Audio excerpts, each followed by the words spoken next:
المجيد وإلى أرواح علماء توفيق العالمية لهم الله وقدس أرواحهم.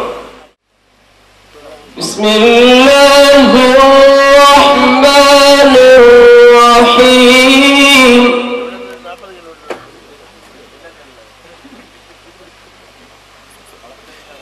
والله يدعو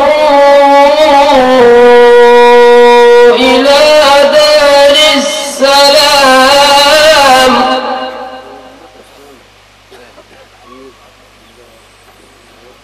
ومن يشاء إلى صراط مستقيم.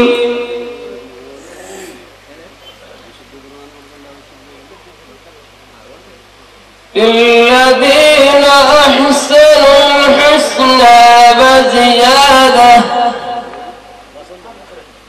ولا يرهق وجوههم قتر أولئك أصحاب النار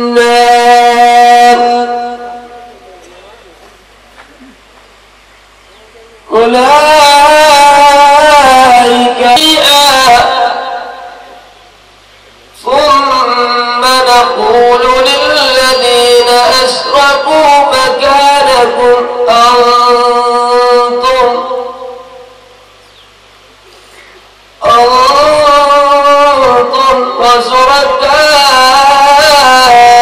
وشركاؤكم.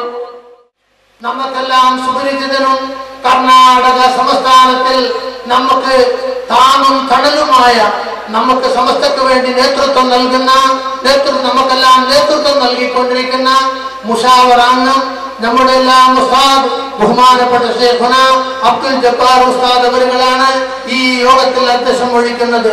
അല്ലാഹു സുബ്ഹാനഹു വ തആല അദ്ദേഹത്തിന് ഞങ്ങൾക്ക് നേതൃത്വം നൽകാനും ഈ സമസ്തക്ക് വേണ്ടി സമസ്തയിൽ അതായത് ദീർഘകാലം സേവനം അനുഷ്ഠിക്കാനും അല്ലാഹു തൗഫീഖ് നൽകുമാറാകട്ടെ എന്ന് ആത്മാർത്ഥമായി പ്രാർത്ഥിച്ചുകൊണ്ട് ഈ ദാരിമിഷന് വേണ്ടി ഞാൻ അദ്ദേഹത്തെ ആദരപൂർവ്വം സ്വാഗതം ചെയ്തുകൊള്ളുന്നു. ഈ പ്രസ്ഥാനം ഇവിടെ വളരാനുള്ള തുടക്കം കുറിച്ചു. അതിന്റെ കൂടെ ഞാൻ നമ്മൾ പ്രത്യേകം ശ്രദ്ധിക്കേണ്ട ഒരു കാര്യമാണ്, ആ സ്വാതന്ത്ര്യം കിട്ടാൻ വേണ്ടിയുടെ പൊരുത് ആരാമാണെന്ന് അറിയാമോ? നമ്മുടെ ബഹുമാനപ്പെട്ട ഔലിയാക്കന്മാർ പോലും പൊരുതിക്കൊണ്ടാണ് ഈ സ്വാതന്ത്ര്യം കിട്ടിയിരിക്കുന്നത്. ഇത് നമ്മുടെ നാടാണ്. ഞാൻ സാധാരണ പറയാറുണ്ട്, നമ്മുടെ നാടാണ്. പോരാ, നമുക്ക് മരിച്ചാലും വേണം. ഈ നാട് നമ്മളത് മരിച്ചാലും നമുക്ക് ഇവിടെ വേണം. അത്രത്തോളം കൂടുതൽ സ്നേഹമുള്ള നാടാണ് ഇന്ത്യ എന്നുള്ളത്. ആ കാലഘട്ടത്ത് ബ്രിട്ടീഷുകാർ ഭരിക്കുന്ന കാലഘട്ടത്ത് നമ്മുടെ ദീൻ എങ്ങനെ പഠിപ്പിച്ചു? സ്കൂൾ പഠിച്ചാണ്. ഞാനും അങ്ങനെ പഠിച്ച ഒരാളാണ്. സ്കൂൾ പഠിച്ചാണ് പഠിച്ചത്. മാഷ് വരുമ്പോൾ നമ്മൾ സാധു വടിയിലെടുത്ത് അങ്ങോട്ട് വെച്ച് മാഷിന് സീറ്റ് വഴി കൊടുത്തു. അങ്ങനെ ഇന്ത്യക്ക് സ്വാതന്ത്ര്യം 40 സ്വാതന്ത്ര്യം കിട്ടിയപ്പോൾ മദ്രസകളുടെ ദീൻ പഠിപ്പിക്കാൻ പാടില്ല എന്നുള്ള വ്യവസ്ഥ വന്നു. അത് ഇന്ത്യന്റെ സ്വാതന്ത്ര്യത്തിനെതിരാണ്. ആ കാലഘട്ടം അക്ഷരം പഠിപ്പിച്ചിരുന്നു. 2-3-4 കുട്ടികളെ സ്ഥലമില്ല, സ്കൂൾ പഠിപ്പിക്കാൻ പാടില്ല. അങ്ങനെ സമുദായം ചട്ടപ്പെടൽ എണീറ്റു. അതിന് ബഹുമാനപ്പെട്ട ബാബകിത്തങ്ങൾ ബഹുമാനപ്പെട്ട സംസ്ഥാനതാക്കൾ നേതൃത്വം കൊടുത്തു. ഇന്ന് പ്രിയമുള്ള സഹോദരന്മാരെ, 2886 മദ്രസയാണ് കഴിഞ്ഞ മാസം നമ്മുടെ കയ്യിലുള്ളത്. നമ്മുടെ കയ്യിൽ മാത്രം മറ്റന്നാളെ ശനിയാഴ്ച വീട്ടിൽ വരാൻ പോയി 2886 ഒരു മിനി ഓർമ്മല്ല. നമ്മൾ നിലകൊള്ളുന്ന സമസ്ത ചെറുതല്ല. അല്ലാഹു അക്ബർ അല്ലാഹു അക്ബർ അല്ലാഹു.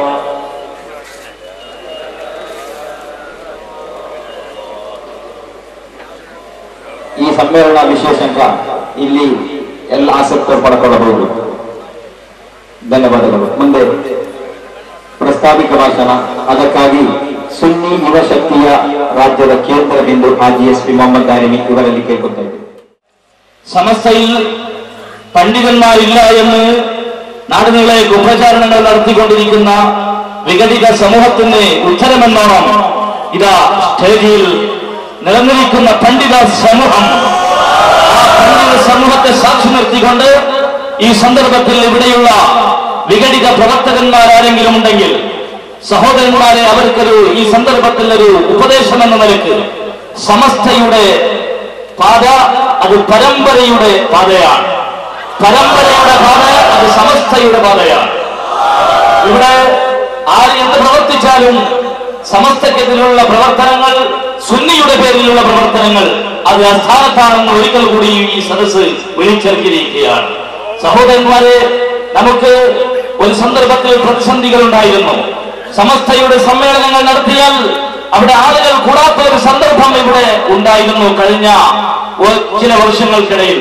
പക്ഷേ അതിനെല്ലാം അതിജീവിച്ചുകൊണ്ട് സമസ്തയുടെ ഈ പതാക വാനോളം ഇന്ന് ഉയർന്നിരിക്കുകയാണ്.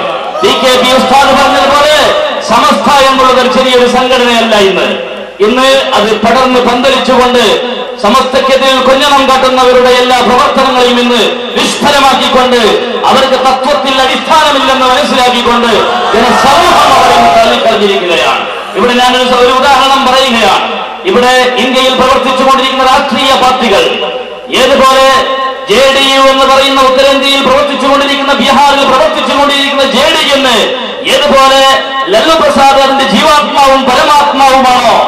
ലല്ലു പ്രസാദ് യാദവിന്റെ കാലം കഴിഞ്ഞാൽ JDU ഏതുപോലെ പ്രസക്തിയില്ലയോ, അതുപോലെ സമസ്തക്കെതിരെ ഇവിടെ പ്രവർത്തിക്കുന്ന സംഘടനകൾക്ക് അതിന്റെ ജീവാത്മാവും പരമാത്മാവുമായ ആ വ്യക്തിയുടെ കാലശേഷം അതിന് പ്രസക്തിയില്ല എന്ന് ഒന്നുകൂടി ഉണർത്തുകയാണ്. അതുപോലെ തന്നെയാണ് ഇവിടെ രാഷ്ട്രീയ പ്രവർത്തനങ്ങൾ നടത്തിക്കൊണ്ടിരിക്കുന്ന പ്രവർത്തകന്മാര്. അത് നമ്മൾ അത് ഉദാഹരണത്തിലൂടെ നമുക്ക് മനസ്സിലാക്കാൻ കഴിയും.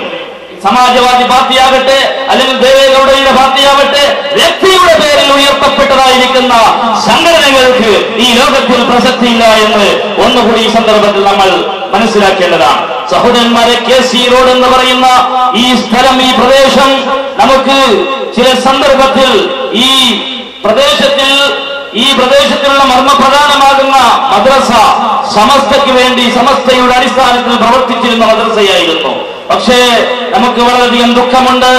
ഈ നാട്ടിന്റെ തലപ്പാടിയുടെയും അതുപോലെ മറ്റൊരു 2 സ്ഥലത്തിന്റെ മദ്രസകളെ സമസ്തയിൽ നിന്ന് വിടർത്തിക്കൊണ്ട് സമസ്തയുടെ വിരുദ്ധ പ്രവർത്തനത്തിന് വേദിയാക്കിക്കൊണ്ടിരിക്കുന്ന ചില ആളുകൾ, തീർച്ചയായും അവർക്ക് അതിന്റെ തിക്തഫലം കിട്ടുമെന്ന് ഈ സന്ദർഭത്തിൽ ഒന്നുകൂടി അവരെ ഉണർത്തുകയാണ്. അതുകൊണ്ട് എന്താണ് ഇതിന് കാരണം എന്ന് പറഞ്ഞാൽ, ഇവിടെ സമസ്തയുടെ പണ്ഡിതന്മാരെ ബൽഹാമുബാഹുറാന്നും അതുപോലെയുള്ള വേറെ ചെറിയ അഭിഷേകങ്ങൾ ചെയ്തുകൊണ്ട് അടിച്ചാക്ഷേപിച്ചുകൊണ്ട് പല രൂപത്തിലുള്ള കുപ്രചാരണങ്ങൾ നടത്തിയിരുന്ന ആളുകളുടെ അവസാനമാക്കിവത്ത് എന്തായി എന്ന് ആർക്കും അറിഞ്ഞറിയിക്കേണ്ട ആവശ്യമില്ല. ബോർഡിന്റെ കീഴിൽ അംഗീകരിക്കപ്പെടാതെ വേറെ ഏതെങ്കിലും പുതിയ ഒരു ബോർഡിൽ അംഗീകരിച്ച ഒരു മദ്രസയുണ്ടെങ്കിൽ ആ മദ്രസയുടെ ജനങ്ങളിൽ അവിടെ പോയിട്ട് സമസ്തക്കാരെ ബന്ധപ്പെട്ടിട്ട് 10ാം ക്ലാസ് വരെയൊക്കെ നമ്മുടെ നാട്ടിൽ മദ്രസയുണ്ട്, 5ാം ക്ലാസ് വരെയൊക്കെ സമസ്തന്റേതാകാം, പിന്നെ 5 മറുഭാഗത്തിന്റെ ബോർഡിൻ്റെതാകാം എന്ന് പറഞ്ഞാൽ നമ്മുടെ സമസ്തയുടെ പണ്ഡിതന്മാരെ പറയുന്നത് അങ്ങനെ ഒരു ഫിത്ന ഉണ്ടാക്കാൻ അതിന്റെ ഇടയിൽ ഞങ്ങളെ കടന്നു കൂടുന്നില്ല, അവിടെ ഒരേ മദ്രസ ഉണ്ടാകട്ടെ എന്ന് പറഞ്ഞിട്ട് ആ നാട്ടിന്റെ ഐക്യം തകർക്കാൻ ഒരുങ്ങാത്ത മഹാപണ്ഡിതന്മാരാണ് സമസ്ത കേരള ജംഇയ്യത്തുൽ ഉലമയുടെ പണ്ഡിതന്മാർ. വളരെയേറെ ഐക്യം കാത്തു സൂക്ഷിക്കുന്നവരാണ് അവര്. മുത്തഖീങ്ങളാണ്. അങ്ങനെ മുത്തഖീങ്ങൾക്ക് ഇമാമാക്കണേ എന്ന് ഒരാളെ പ്രാർത്ഥിക്കണമെങ്കിൽ തഫ്സീർ ഖുർത്തുബിയിൽ കാണാം. ഇങ്ങനെ പ്രാർത്ഥിക്കേണ്ടവരാണ് ആദ്യം മുത്തഖിയായിട്ട് വേണം. എങ്കിൽ സമസ്ത കേരള ജംഇയ്യത്തുൽ ഉലമയുടെ സ്ഥാപക നേതാവിനെ തൊട്ട് ഇങ്ങോട്ടുള്ള പണ്ഡിതന്മാർ